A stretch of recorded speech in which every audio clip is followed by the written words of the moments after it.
hay una imagen que, no sé, me parece fascinante, casi una metáfora de nuestros tiempos. A ver. Alguien que se pone protector solar, pero meticulosamente, factor 50, para un trayecto de 10 minutos en coche. Sí, me suena, me suena. Pero es que esa misma persona luego pasa 8 o 9 horas con la cara pegada a una pantalla, bañándose en esa luz azul, la artificial. Esa contradicción es, para mí, el corazón de lo que vamos a analizar hoy, la paradoja del sol. Es que es una imagen perfecta. ¡Perfecta! Resume el choque brutal entre nuestra biología, que ha evolucionado, bueno, durante milenios bajo el sol, y nuestra cultura de ahora, que nos empuja a vivir en interiores. Totalmente. Y no es una anécdota, ojo, es el síntoma de una desconexión profundísima con nuestro entorno que, como vamos a ver, tiene unas consecuencias enormes, medibles además. Vaya que nos está pasando factura. Pues esa es nuestra misión hoy. Usando como base el documento La paradoja del sol de Jorge Augusto Miranda Cadavid, vamos a hacer un análisis a fondo para entender cómo hemos llegado a esto. Mm, Cómo hemos aprendido a huir de una fuente de energía que es, bueno, absolutamente esencial para nuestra biología, mientras irónicamente nos sobreexponemos a una luz que nos agota y nos desregula. Y sobre todo, ¿cómo podemos empezar a reconciliar esa relación? Porque no se trata de demonizar la protección, ni mucho menos. Claro. Se trata de recuperar una especie de inteligencia biológica que parece que hemos perdido, de volver a entender el lenguaje del sol. Me gusta eso de inteligencia biológica. Y claro, la primera pregunta es, ¿siempre hemos tenido esta relación tan conflictiva? ¿Siempre hemos visto al sol como un enemigo? Que va, en absoluto. De hecho, es un fenómeno increíblemente reciente. Si echamos la vista atrás, el sol no era solo una deidad en muchísimas culturas, que también, sino que era una herramienta terapéutica de primer orden. O sea, una medicina. Una medicina, sí. El documento lo menciona claramente, desde los baños de sol que se practicaban en la antigua Grecia para fortalecer el cuerpo, O sea que los médicos de la antigüedad recetaban sol. literalmente. Y no solo en la antigüedad, ¿eh?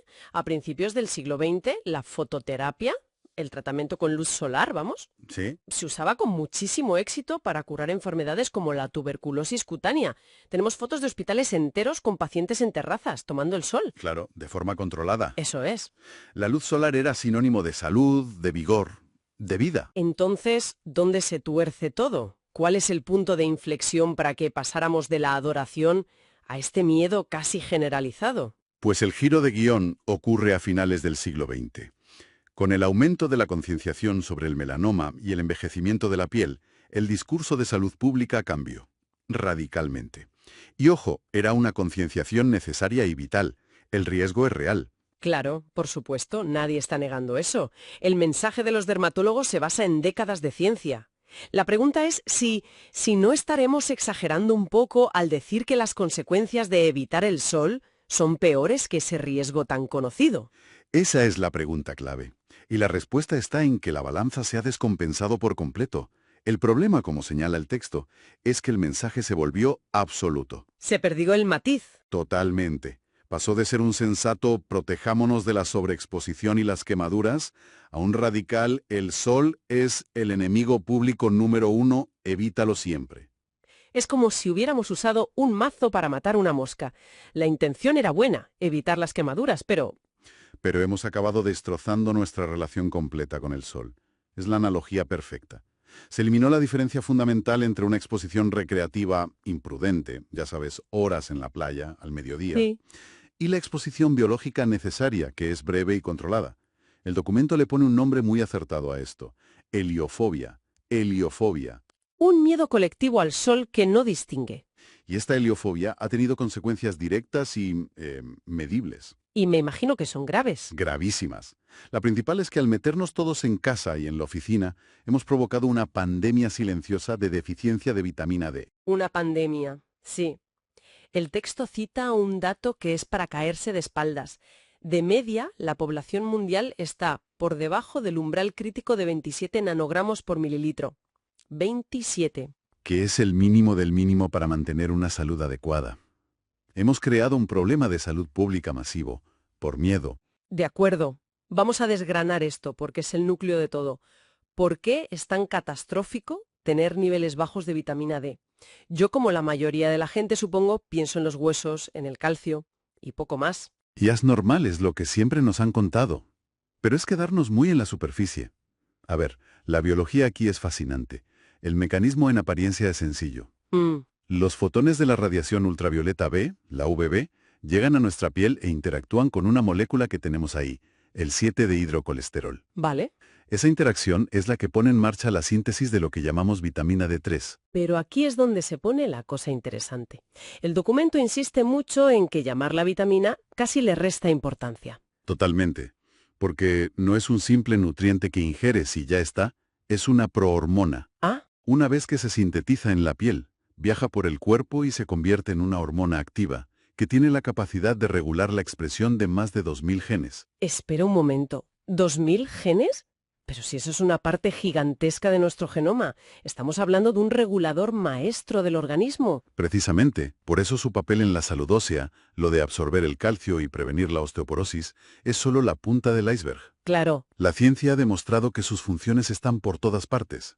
Por ejemplo, es un modulador clave del sistema inmunológico. Ayuda a nuestras células inmunes a diferenciar entre lo propio y lo ajeno. entre un amigo y un enemigo. Justo.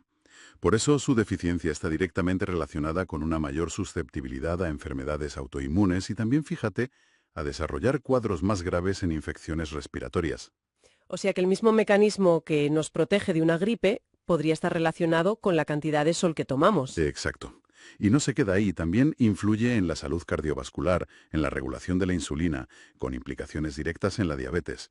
Y un punto crucial que a menudo se nos olvida, ¿Cuál? la salud mental. La vitamina D es fundamental en la ruta de síntesis de la serotonina, El famoso neurotransmisor del bienestar. el mismo. Entonces, el famoso trastorno afectivo estacional, el bajón del invierno, podría no ser solo por el frío, sino literalmente por una deficiencia hormonal causada por la falta de sol. Esa es una de las hipótesis más sólidas, sí. Lo que nos lleva a una conclusión del texto que es, bueno, es bastante impactante. A ver, Que una parte enorme de la carga de enfermedades crónicas que sufrimos hoy podría mitigarse, o al menos reducirse, con solo 20 minutos de exposición solar adecuada al día. 20 minutos. Te pones a pensarlo y es para volverse loco. La cantidad de recursos sanitarios, de sufrimiento personal, que podríamos ahorrar si restableciéramos esa conexión tan básica. Lo que nos devuelve a la paradoja con la que empezábamos. Me recuerda a ver a mis amigos en una terraza, buscando obsesivamente la sombra de la sombrilla. Sí, sí. Mientras todos estamos mirando la pantalla del móvil, que nos bombardea con luz azul. Huimos de la luz que nos nutre para entregarnos a la que nos agota. Es que es la imagen perfecta de ese intercambio desigual que describe el documento. Por un lado tienes la luz solar, de espectro completo, que es la señal principal que sincroniza nuestro reloj biológico. Es información de alta calidad para nuestro cuerpo. Claro. Activa la producción de hormonas por la mañana, como el cortisol, para estar alerta, y permite que por la noche se produzca melatonina para un sueño reparador. Es la luz que nos ancla. Y por otro lado tenemos la luz de las pantallas, que sería como luz basura. Es una buena forma de verlo, sí. La luz artificial, sobre todo la luz azul de los dispositivos, es como ruido blanco para el cerebro. La exposición constante, sobre todo de noche, le envía una señal confusa. Le dice que es de día cuando no lo es. Y adiós melatonina. Y adiós melatonina, y hola desajuste de todo nuestro sistema circadiano. El texto lo define de una forma que me parece muy acertada. Hemos rechazado la luz que nos nutre y hemos abrazado la que nos agota. Y ahí es donde la paradoja se cierra. El déficit de vitamina D no es solo una carencia aislada, es el síntoma más visible de un estilo de vida que ha perdido el contacto con las señales naturales que han guiado nuestra biología durante millones de años. Entonces, vale, el diagnóstico está claro, pero ¿qué significa todo esto en la práctica? Porque después de escuchar esto, la tentación podría ser tirar todos los protectores solares. Claro, Y supongo que no se trata de acabar achicharrado al sol. por supuesto que no. El mensaje clave del documento no es la anarquía solar, sino la inteligencia solar. Inteligencia solar. La solución no es abandonar la protección, sino practicar lo que el autor llama una exposición intencional y moderada. Se trata de encontrar un equilibrio, de aprender a leer el sol y a nuestro propio cuerpo. Y ese equilibrio, supongo, no es el mismo para una persona de piel muy blanca en Noruega que para alguien de piel oscura en el Caribe, ¿no? Lo fascinante aquí es el matiz. No hay una receta única. Y eso es lo que la salud pública a veces no ha sabido comunicar. Claro, es que debe ser personalizado. Totalmente. Hay que tener en cuenta varios factores. El primero es el fototipo de piel, que se mide con la escala de Fitzpatrick y que básicamente te dice cómo reacciona tu piel. No es lo mismo una piel que se quema siempre que una que se broncea con facilidad. Claro. Y luego la geografía, la hora del día, todo eso influye. Exacto. La latitud donde vives es crucial porque determina la intensidad de la radiación UVB. Y por supuesto la hora. Las horas centrales entre las 10 y las 4 más o menos son las de mayor riesgo. Vale. El texto da un ejemplo muy concreto y práctico para ilustrar esto. Menciona el caso de una persona de piel clara en una latitud tropical como la de Cúcuta. A ver, Pues para esa persona, exponer brazos y piernas durante apenas 15 o 20 minutos fuera de las horas pico. o sea, antes de las 10 o después de las 4. Eso es, pues con eso sería más que suficiente para saturar la producción de vitamina D de todo el día. ¿Solo 15 o 20 minutos? Parece casi demasiado poco para el enorme beneficio del que hemos hablado. Es que es muy poco tiempo y ahí está la clave. El objetivo es obtener el beneficio sin incurrir en el riesgo. El cuerpo es increíblemente eficiente, el documento lo deja muy claro. Distingue. Sí, distingue entre la exposición beneficiosa y la perjudicial. El riesgo real, el que está asociado al daño del ADN y al cáncer de piel, reside en la exposición que causa eritema. Eritema, es decir, la quemadura solar. Ponerse rojo como un cangrejo. Exacto. La exposición moderada y sin quemadura no solo es segura, sino que, como hemos visto, es biológicamente necesaria. Se trata de ser estratega. Pequeñas dosis, en las horas adecuadas, con la superficie de piel adecuada. Esto lleva la conversación desde la salud individual a la de toda la sociedad. Porque si esta deficiencia es tan generalizada, el coste para los sistemas de salud tiene que ser astronómico. Es una sangría de recursos que a menudo no se ve. No es solo el coste directo de tratar las fracturas por fragilidad ósea en personas mayores. Claro, una fractura de cadera implica cirugía, hospitalización, rehabilitación, pérdida de autonomía. El impacto económico y familiar es brutado. Pero es que eso es solo el principio. ¿A qué te refieres con otros costes ocultos? Pues por ejemplo, al manejo de enfermedades crónicas que se ven agravadas por un sistema inmunitario deficiente, algo que está ligado a la falta de vitamina D, o la pérdida de productividad por esos trastornos afectivos estacionales, Ah, claro. que en latitudes con inviernos largos y oscuros es un problema muy serio. La suma de todo esto representa una carga económica gigantesca. Y es increíble pensar que tenemos una herramienta de salud pública potentísima, gratis y disponible casi todos los días, y la hemos convertido en el enemigo. Ante esto, ¿cuál es la solución que se propone? La propuesta es cambiar el chip, pasar de un enfoque puramente reactivo que trata las enfermedades cuando ya están ahí a uno preventivo. Se habla de promover políticas de alfabetización solar. Me gusta. Se trata de educar a la población y a los propios profesionales de la salud para que entiendan todos estos matices de los que hemos hablado. Cambiar el mensaje de miedo absoluto a respeto informado. Esa es la idea. La conclusión es que el Estado debería revalorizar el sol en sus guías de salud, dejar de verlo solo como un carcinógeno y empezar a reconocerlo también como lo que es. Un recurso. Un recurso sanitario gratuito, accesible y preventivo. Promover recomendaciones personalizadas que enseñen a la gente cómo obtener sus beneficios, minimizando los riesgos. Al final, después de todo este recorrido, parece que se reduce a un cambio de paradigma, ¿no? A dejar de ver el sol solo como un riesgo dermatológico y reconocerlo como lo que es, un requisito biológico esencial. Es la idea fundamental, es una reconciliación. Reconciliar la protección, que sigue siendo indispensable, con la vitalidad que nos proporciona el sol. No son conceptos opuestos.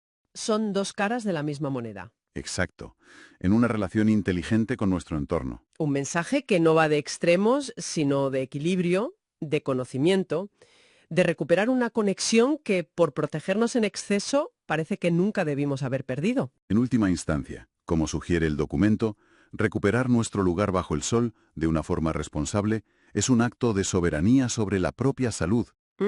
Es tomar las riendas de un aspecto fundamental de nuestro bienestar que hemos delegado en el miedo.